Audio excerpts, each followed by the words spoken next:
Čaute kamaráti, pozdravujem všetkých z lesa. No máme tu 27. januára, ale počasie vyzerá ako by bol apríl. Krásnych 12 stupňov, to je teplo. Som sa vybral hore nad Kamzík, smerila za studnička, ale nádherne je. Fakt príjemne.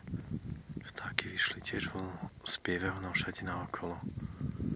Obloha modrá. Pravda, že nič ešte nekvitne, veď je koniec januára, ale na to počasie sa nám trošku zbláznilo, vidíte. Pár dní dozadu sneh, celkom chladno a teraz obrovský skok tých 12 stupňov. Takže takáto je tá naša príroda. No ale je nádherný, takže chodte von, ak môžete. Celkom plno ľudí je v lese. Si užívajú slnko. Aj taký ten dobrý čerstvý vzduch, ako sa roztopil sneh, tá pôda, to listie, viete. Tá lesná vôňa, to má veľmi rád všetko. Dobre kamaráti, takže takýto krátky pozdrav z lesa.